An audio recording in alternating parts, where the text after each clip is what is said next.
മുംബൈയിൽ വന്നിട്ട് റൂം കിട്ടിയില്ല എന്നുള്ള പരാതി ഒന്നും ആർക്കും വേണ്ട. അൽഹംദുലില്ലാ മലയാളികൾക്കായിട്ടുള്ള കേരള മുസ്ലിം ജമാഅത്ത് എന്നുള്ള ഒരു നാമധേയത്തിൽ ഈ കാണുന്ന ബിൽഡിംഗ് അൽഹംദുലില്ലാ ബഹുമാനപ്പെട്ട PMSA പാണക്കാട് പൂക്കോയത്തങ്ങള് തറക്കല്ലിടുകയും പൂക്കോയത്തങ്ങളുടെ നിർദ്ദേശപ്രകാരമാണ് ഈ കാണുന്ന മുംബൈയിലെ ഈ ബിൽഡിങ്ങും ഈ ചാരിറ്റി ട്രസ്റ്റും അൽഹംദുലില്ലാ അതിന്റെ പ്രിയപ്പെട്ട കമ്മിറ്റി ഭാരവാഹികളാണ്. ഇന്നലെ നമ്മുടെ സ്റ്റേയും കാര്യങ്ങളൊക്കെ ഇന്നും ഇവിടെ നിന്നത് ഇവിടെ തന്നെ ആയിരുന്നു. നല്ല നാടൻ ഭക്ഷണമൊക്കെ തന്ന് നമ്മൾ വല്ലാതെ സൽക്കരിച്ച ഒരു സ്ഥലം കൂടിയാണ്. അനവധി ഇവിടെ ചാരിറ്റി പ്രവർത്തനങ്ങൾ നടത്തുന്നുണ്ട്. അറിയാൻ കഴിഞ്ഞത് വെച്ചിട്ടുണ്ടെങ്കിൽ ഇവിടെ കേരള മുസ്ലിം ജമാഅത്ത് ഇവിടെ വളരെയധികം മഷൂറായ പ്രശസ്തമായ ഒരു സ്ഥലം കൂടിയാണ്. അതായത് കേരളത്തിലെ മലയാളികളായ ഇവിടെ വന്ന് കുടുങ്ങിയ ആൾക്കാരൊക്കെ സഹായിക്കാനും നിർധരായ രോഗികൾക്ക് വേണ്ടിയിട്ടുള്ള ട്രസ്റ്റും കൂടിയാണ്. അൽഹംദുലില്ലാ ഇവിടെ അങ്ങനെ സഞ്ചരിച്ചു. അതുപോലെ തന്നെ രോഗികളുണ്ട് ഇവിടെ. അതുപോലെ തന്നെ ഇതിന് കീഴിൽ കൊറോണ സമയത്തൊക്കെ വിപ്ലവകരമായിട്ടുള്ള രീതിയിൽ ഇവരെന്ത് ചെയ്തിട്ടുണ്ട്, നല്ലോണം മയ്യത്ത് പരിപാലനങ്ങളും തുടങ്ങി ഒരുപാട് കാര്യങ്ങൾ നടത്തുന്നുണ്ട്. ഇതിന്റെ കീഴിൽ ആംബുലൻസ് ഉണ്ട് അല്ലേ? ആംബുലൻസും ഇതിന്റെ കീഴിൽ വർക്ക് ചെയ്യുന്നുണ്ട്. ഡ്രൈവർമാരൊക്കെ മലയാളികളായിട്ടുള്ള ആളുകളൊക്കെയാണ് ഇതിന്റെ ഡ്രൈവർമാരും കാര്യങ്ങളൊക്കെ. ഇൻഷാ അല്ലാഹ് ഇതിന്റെ സെക്രട്ടറിയാണ്, ഇതിന്റെ മാനേജ്മെന്റ് കമ്മിറ്റിയാണ്. അതുപോലെ തന്നെ ഇവിടെയുള്ള നമ്മൾ ഇന്നലെ മുതൽ ജോയിന്റ് സെക്രട്ടറിയാണ്. മാഷാ അല്ലാഹ് ജോയിന്റ് സെക്രട്ടറിയാണ്. ഇന്നലെ മുതൽ നമ്മൾ കൂടുതൽ ഇവിടെ സ്വീകരിക്കുകയാണ്. അപ്പൊ മുംബൈയിൽ വരുന്ന പ്രത്യേകിച്ച് കേരള മുസ്ലിം ജമാഅത്തിന്റെ കീഴിലാണ്. അപ്പൊ മുംബൈയിൽ ഇങ്ങോട്ട് വിസിറ്റ് വരുന്ന ആൾക്കാർ ഇവരായിട്ട് ബന്ധപ്പെട്ടാൽ മതി, പേടിക്കേണ്ടതില്ല. അതുപോലെ തന്നെ ഇന്നലെ നമ്മൾ ഖുവത്തുൽ ഇസ്ലാമിന്റെ വീഡിയോ നമ്മൾ കാണിച്ചല്ലോ. അതുപോലെ തന്നെ ഇവിടെ പ്രത്യേകിച്ച് ഒരു കൊടുന്നുകാണ്ട് ഇവിടെ ഗസ്റ്റും കാര്യങ്ങളും നല്ല വിശാലമായ റൂമും കാര്യങ്ങളും സൗകര്യങ്ങളൊക്കെ ഇവിടെ ഉണ്ട്. അൽഹംദുലില്ലാ. അപ്പൊ ഇവരായിട്ട് ബന്ധപ്പെട്ടിട്ടുണ്ടെങ്കിൽ കേരള മുസ്ലിം ജമാഅത്തിന്റെ കീഴിൽ നടക്കുകയാണ്. അതുപോലെ തന്നെ മുസ്ലിമീങ്ങളായ ജനങ്ങൾക്ക് വേണ്ടിയിട്ട് അതിനപ്പുറം നാനാജാതി മതസ്ഥരെയും ഹൃദയത്തോടു കൂടി സ്വീകരിക്കുകയാണ്. ഇനി 75ാമത്തെ വാർഷികത്തിന് ബഹുമാനപ്പെട്ട സ്വാദിഖിൽ തങ്ങളും അതുപോലെ തന്നെ കേരളത്തിലെ മറ്റുള്ള മതസ്ഥരായിട്ടുള്ള നേതാക്കളൊക്കെ എല്ലാവരും ചേർത്ത് പിടിച്ചുകൊണ്ട് എല്ലാ പാർട്ടി നേതാക്കളും ഇവിടെ നമ്മൾ ഫോട്ടോയിൽ കാണിക്കുന്നുണ്ടല്ലോ, എല്ലാ നേതാക്കളും ഇവിടെ എന്ത് ചെയ്തിട്ടുണ്ട്, വന്നുകൊണ്ട് ഇവിടെ വിജയിപ്പിച്ച ഒരു പരിപാടിയും കൂടിയാണ്.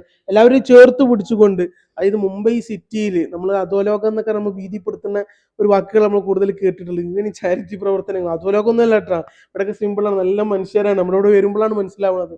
അപ്പൊ അതിനെ കൂടുതൽ നമ്മൾ CH സാഹിബ് ഇൻഷാ അല്ലാഹ് മൂപ്പരാളിനെ ഇവിടെ എന്തൊക്കെ പ്രവർത്തിച്ചിട്ടുണ്ട് എന്ന് നമ്മൾ അറിയണം. കാരണം മുംബൈയിലൊക്കെ ഇവരെ വന്നിട്ട് ഇങ്ങനെ പ്രവർത്തിക്കുന്നുള്ളത് വല്ലാത്തൊരു അത്ഭുതം തന്നെ. നമ്മൾ വിചാരിക്കണ വലിയ ഇവിടെ ബിസിനസ്സിന് വന്നു കണ്ട് ഇവിടെ നിൽക്കുകയാണ്. ഇവിടെ നമുക്കൊരു ലഹരിയാണ് ഏത് ചാരിറ്റി പ്രവർത്തനങ്ങൾ. അസ്സലാമു അലൈക്കും വറഹ്മത്തുള്ളാഹി വബറകാതുഹു. ആമുഖമായി പറയാനുള്ളത്, ഇത് പ്രത്യേകിച്ച് ഒരു പാർട്ടിയുടേതോ പ്രത്യേകിച്ച് ഒരു സെക്ഷൻസിൻ്റെയോ അല്ല. ഇവിടെ നമ്മുടെ പൂർവികന്മാർ ഇതിൻ്റെ ഭരണഘടന രൂപീകരിക്കുമ്പോൾ എല്ലാ ആളുകൾക്കും, ബോംബെയിൽ അധിവസിക്കുന്ന മുസ്ലിങ്ങൾ ഏത് രാഷ്ട്രീയക്കാരനായാലും ഏത് രാഷ്ട്രീയ പ്രസ്ഥാനത്തിലായാലും എല്ലാവരും കൂടെ ഒരുമിച്ച് ഒത്തുചേർന്ന് ഇവിടെ വരുന്ന മലയാളികൾക്കുള്ള എല്ലാവിധ സഹായങ്ങളും ജീവന പ്രവർത്തനം നടത്താൻ വേണ്ടിയിട്ടുള്ള സംഘടനയാണിത്. ഇവിടെ എല്ലാവരും ഉണ്ട്, എല്ലാ പാർട്ടിക്കാരുണ്ട്, എല്ലാ സമസ്തക്കാരുണ്ട്, എല്ലാവരും ഉണ്ട് ഇവിടെ. അപ്പോൾ അൽഹംദുലില്ലാ എല്ലാവരും ഒത്തുചേർന്ന് ഒരുമിച്ച്, പ്രത്യേകിച്ച് ഇവിടെ മലയാളികൾ ഇപ്പോൾ വളരെ കുറവാണ് മുന്നത്തെ സംബന്ധിച്ചിടത്തോളം. അപ്പോൾ എല്ലാവരും ഇപ്പോൾ പുതിയ പുതിയ പ്രവർത്തകരെ ഞങ്ങളിങ്ങനെ ഇതിലേക്ക് യുവാക്കളെ ഇങ്ങനെ കൊണ്ടുവന്നുകൊണ്ടിരിക്കുകയാണ്.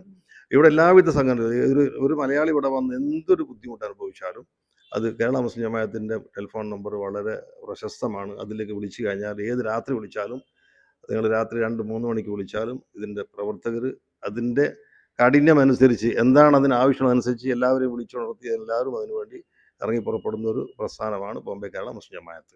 1948 ഇന്ത്യക്ക് സ്വാതന്ത്ര്യം കിട്ടിയ ഒരു വർഷത്തിന് ശേഷം 1948 ഇവിടെ അന്ന് ഒരുപാട് മലയാളികൾ, കാരണം അന്ന് വിമാനയാത്ര വളരെ കുറവും കപ്പലിനൊക്കെ യാത്ര ചെയ്യുന്നൊരു സമയമായിരുന്നു. അപ്പോൾ ഹജ്ജിന് പോകുന്ന ആളുകളും ഗൾഫിലേക്ക് പോകുന്ന ആളും, പിന്നെ ഗൾഫ് ബോംബെ ആയിരുന്നു.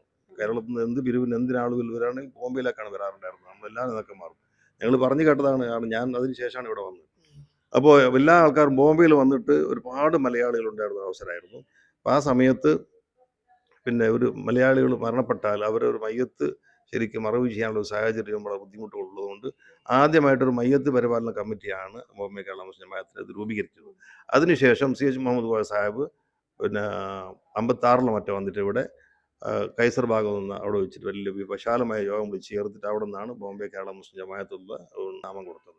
അതിനുശേഷം ഇവിടെ അൽഹംദുലില്ലാ പിന്നോട്ട് നോക്കിയിട്ട് ഒരുപാട് പ്രോപ്പർട്ടികൾ ഈ ബിൽഡിംഗ് 1971 PMS പൂക്കോയ തങ്ങളാണ് ഫൗണ്ടേഷൻ സ്റ്റോൺ വെച്ചത്.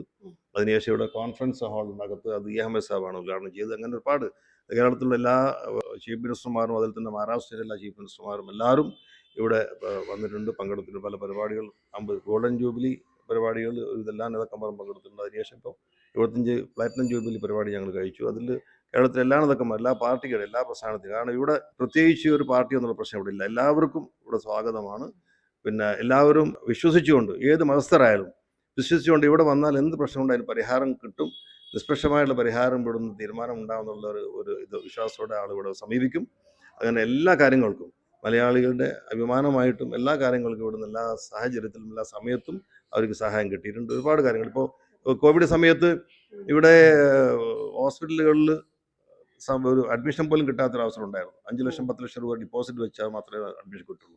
ഞങ്ങളുടെ മയ്യത്ത് പരമാൽ കമ്മിറ്റീൻ്റെ ഒരു ചെയർമാൻ ഉണ്ടായിരുന്നു, ഖാലിദ് വമ്പ്രാൺ എന്ന് പറഞ്ഞിട്ട്. അദ്ദേഹം കോവിഡ് പിടിച്ചു, അങ്ങനെ മരണപ്പെട്ടു. ഞങ്ങളൊക്കെ ഹോസ്പിറ്റലിൽ പോയിരുന്നു. എന്നോടടക്കം ക്വാറന്റൈനിൽ പോകണമെന്ന് പറഞ്ഞിരുന്നു. ഞങ്ങൾ 3 പേരാണ് ഉണ്ടായിരുന്നില്ല അന്ന് ഇവിടെ. ഞാനും ഈ ജനറൽ മാനേജറും ഈ ജോയിൻറ്റ് സെക്രട്ടറി മുസഫയും മർക്കാർ പിന്നെ നാട്ടിൽ പോയി സുഖമില്ലാതെ. അങ്ങനെ ആ സമയത്ത് ഇതിൻ്റെ പരിസരത്തുണ്ടായിരുന്ന 600ഓളം ആളുകൾക്ക് ഞങ്ങൾ പിന്നെ പോലീസിൻ്റെ, അതായത് ആൾ കൂടാൻ പാടില്ല എന്നുള്ള അത് നിർവഹിക്കുകയും വേണം, ജനങ്ങൾക്ക് ഭക്ഷണം എത്തിക്കുകയും വേണം. വളരെ വൃത്തിപരമായിട്ട് ഞങ്ങൾ അന്ന് ഇവിടുന്ന് ഭക്ഷണം കൊടുക്കുക മാത്രമല്ല, ബോംബെയിൽ മഹാരാഷ്ട്രയിൽ പല സ്ഥലങ്ങളിലും ഒറ്റപ്പെട്ട് താമസിക്കുന്ന ആൾക്കാരെയൊക്കെ അവരുമായിട്ട് ബന്ധപ്പെട്ട് വാട്സപ്പ് ഗ്രൂപ്പുകളുണ്ടാക്കി അവർ ഏകോപിച്ച് അവരൊക്കെ അവിടെ നിന്ന് നാട്ടിലേക്ക് അയക്കുന്ന സമ്പ്രദായം. ഒരുപാട് ബസ്സുകൾ ഞങ്ങൾ ഇവിടുന്ന് വിട്ടു. അതുകൂടാതെ ഒറ്റപ്പെട്ടു പോയ സ്ഥലത്തു നിന്നൊക്കെ ഞങ്ങൾ ബന്ധപ്പെട്ട് അവരെ ഗ്രൂപ്പുകളുണ്ടാക്കി ആളുകളെ ഒരുമിപ്പിച്ച് യാത്ര നാട്ടിലേക്ക് അയച്ചു. ഇവിടുന്ന് ഞങ്ങൾ പിന്നെ അതുകൂടാതെ ഹോമിയോ മരുന്ന്, അന്ന് ഹോസ്പിറ്റലിൽ അഡ്മിറ്റ് ആണെങ്കിൽ 5 ലക്ഷം രൂപ ഒക്കെ ഡിപ്പോസിറ്റ് ചെയ്യണമായിരുന്നു. ഞങ്ങളുടെ മുന്നിൽ പിന്നെ ഖാലിദ് വമ്പ്രാണ് ഞങ്ങൾ വളരെ അടുത്ത സ്നേഹത്തിന് നല്ല പ്രവർത്തനമായിരുന്നു. അദ്ദേഹം പടഞ്ഞു മരിച്ചു, എൻ്റെ കണ്ണിൻ്റെ മുന്നിൽ നിന്നാണ് മരിച്ചത്. അപ്പോൾ ആ സമയത്ത് ഞങ്ങൾ എന്താണ് ഇതിന് മാർഗം എന്നുള്ളവർക്ക് കേരളത്തിൽ ബന്ധപ്പെട്ട് ഹോമിയോ അച്ഛന് കാൽമം തോട്ടി അത് മേടിച്ചു, എല്ലാവർക്കും വിതരണം ചെയ്തു. ഞങ്ങളും അത് മാസത്തിൽ 3 ദിവസം കഴിച്ച് 3 ദിവസം കഴിച്ചിട്ട് അതിൻ്റെ ധൈര്യത്തിൽ അള്ളാഹുവിൻ്റെ കാവലുണ്ടാകുന്നതിൽ ഞങ്ങൾ പ്രവർത്തനത്തിൽ ഇറങ്ങിയിട്ടുണ്ട്. ഒരുപാട് കാര്യങ്ങൾ അങ്ങനെ ചെയ്യാൻ സാധിച്ചിട്ടുണ്ട്.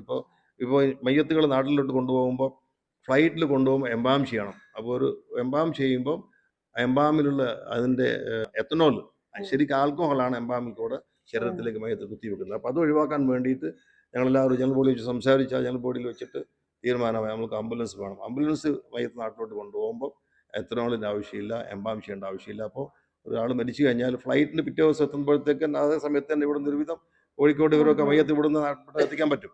അപ്പോൾ അങ്ങനെ ഒരുപാട് നമ്മളിവിടെ ജീവിക്കുന്ന മലയാളികൾക്ക് വേണ്ടി എല്ലാവിധ സൗകര്യങ്ങളും. ഇന്നാളൊരാൾ പിന്നെ കുടുംബത്തിലേക്ക് ഭാര്യയും ഭർത്താവും പോകുമ്പോൾ എയർപോർട്ടിൽ വെച്ച് അസ്വസ്ഥമായിട്ട് ഹോസ്പിറ്റലിൽ അഡ്മിറ്റ് ചെയ്തു, ഹോസ്പിറ്റലിൽ മരിച്ചു.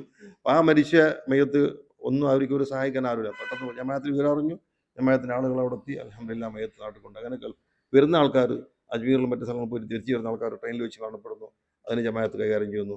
എയർപോർട്ടിൽ വെച്ചിട്ടോ അല്ലെങ്കിൽ റെയിൽവേ സ്റ്റേഷനിൽ വെച്ചിട്ടോ ആളുകളുടെ തട്ടിപ്പ് നടത്തുന്നു, അതിന് ജമാഅത്ത് ഇടപെടുന്നു. ഒരു ഫയൽ തന്നെ ഇവിടെ ഉണ്ട് ജമാഅത്തിൽ.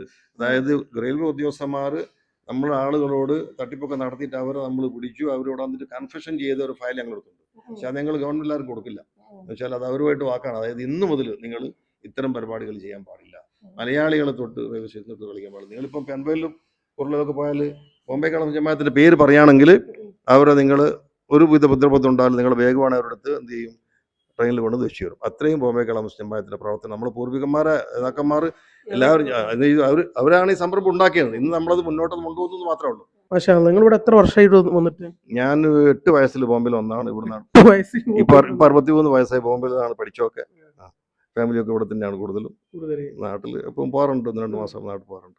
പിന്നെ അതുപോലെ തന്നെ ഇവിടെ എന്താ ജോലി ചെയ്യുന്നത്? എൻ്റെ ബിസിനസ് റിക്രൂട്ട്മെന്റ് ബിസിനസ്സാണ്. 43 വർഷമായിട്ട് ഗവൺമെന്റ് അപ്രൂവ്ഡ് റിക്രൂട്ടിംഗ് ഏജൻസിയാണ്.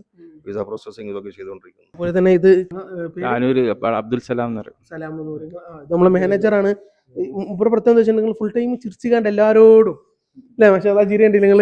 പക്ഷെ അത് ഇന്നലെ മുതൽ ഞാൻ ആസ്വദിക്കാൻ തുടങ്ങിയതാണ്. അതിന്റെ പ്രത്യേകം എന്താ വെച്ചിട്ടുണ്ടെങ്കിൽ ഇവിടെ കാണുന്ന അതായത് നാനാജാതി മത്സരം എല്ലാവരോടും ഇടപെടില്ല, ചിരിച്ചുകൊണ്ട് ഇങ്ങനെ. പക്ഷെ ആ ചിരി തന്നെ ഞാൻ പറഞ്ഞു മൂപ്പരോട്, ഇവിടെ ഒരു ആശയ കേന്ദ്രമാണല്ലോ അല്ലെ, ഒരു അഭയ കേന്ദ്രമാണല്ലോ.